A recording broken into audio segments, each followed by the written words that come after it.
Hello, this is Roger Dunn in the City Manager's Office of the City of Orem, and I'm going to talk to you about how to make programs start up automatically in Windows 10 when you log into the computer.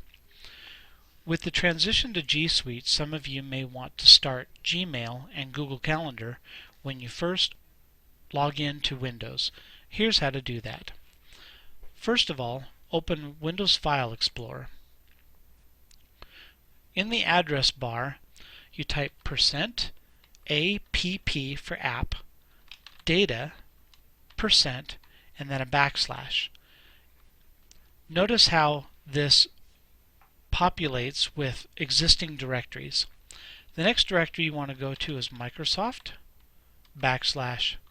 \Windows, \Start menu, and there's a space between Start and Menu, \Programs, and here's the last step, Startup. Press Enter and Windows will take you to that directory. These are the programs that start up when you log in. So let's look at how to create a new program in this directory. Open your preferred web browser and go to your gmail.com.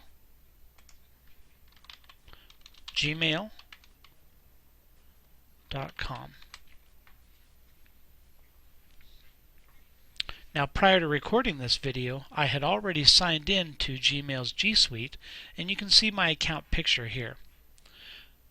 The next thing I do is I copy this URL. Now I go back to File Explorer. I right-click within the Startup folder and go to New, Shortcut. I now paste the URL I had copied previously and click Next. Now I name the shortcut. I'm just going to call it Gmail and hit Finish. Now let's say that I also want to add my Google Calendar to start up. I can go to a new tab or a new window of any browser and type calendar.google.com. Again, prior to recording this video, I had already logged in to my G Suite account. I highlight the URL, select it, copy it, and back in File Explorer, I right-click and go New, Shortcut, paste the URL, Next, and call it Google Calendar. Finish. The order that I add shortcuts to this folder is the order that they will appear in the tabs of my web browser. Now, not everything in your startup folder will be a web page. You can see that I've got the Orem toolbar here, as well as some default shortcuts like Send to OneNote.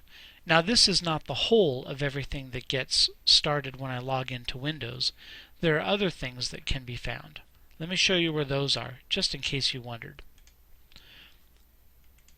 You can click on Start and then begin typing right away without any edit box. Startup. And you can see that there's a Startup Apps option. So I'm going to click that and then bring it into view. These are all the programs that are starting up when I log into my account, and I can turn them off or on as needed. But be sure not to turn off any required services. Many of you watching this video also use the Orem toolbar. I'll bring that up now. The Orem toolbar has a section called One-Click Run, and this enables you to run multiple programs with the click of one button, but it does have to be set up. To set this up, I'm going to right-click anywhere on the toolbar and go to Organize One-Click Run Applications. On the right are all the applications that I have access to. So let's add e-bonding, and I just want to run it once. And I also want to add the dashboard once. And let's stick with that, and I'll click OK. Now, by clicking Run All One-Click Run Items, they'll start in sequence. First e-bonding,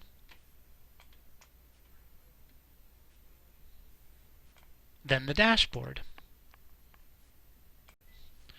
This can be especially useful if you use the same programs from day to day and are used to seeing them in the same order on your Windows taskbar.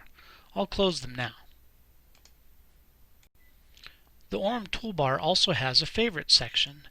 These are programs that are not run automatically or with one click, but they enable you to grab applications from other categories and put them into one place. Note that if your Orem toolbar doesn't look like mine, it's because I have a theme set. If you'd like to choose a theme, right-click on it and choose Change Theme. Select one that sounds interesting, press OK, and your toolbar will refresh to show you that theme. This theme will be applied and saved every time you run the toolbar, but only for the computer that you're currently on. Windows provides other ways to run programs quickly and easily. One of them is pinning, and you can pin to the Start menu or to the taskbar. You can see that I've pinned some programs like Windows File Explorer, Chrome, Notepad, Calculator. Windows offers many ways to pin to these two places, but one of the most common is to run a program first.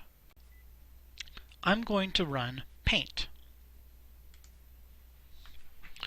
I can right-click the icon on the taskbar and select Pin to Taskbar. Now when I close Paint, the icon remains there but not highlighted or underlined.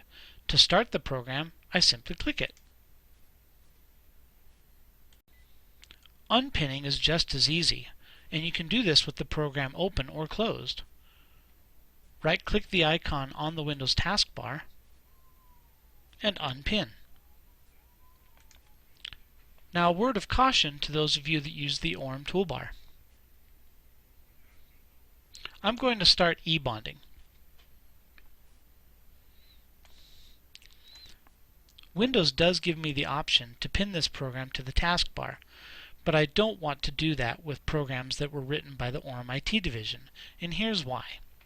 IT frequently updates programs in the Orem toolbar, and when we do, it's the toolbar's responsibility to update that program on your computer before it runs. Should you pin a program to the taskbar and run it from the taskbar, you'll be using an old version, which may be talking to an old version of the database or use old calculations or what have you. So we caution you not to pin programs to the taskbar that IT has written and that are run from the Orem toolbar.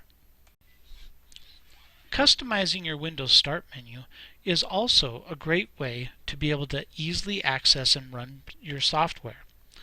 I apologize that my Windows Start menu doesn't fit within this video, but you can see that I've got categories and programs within them.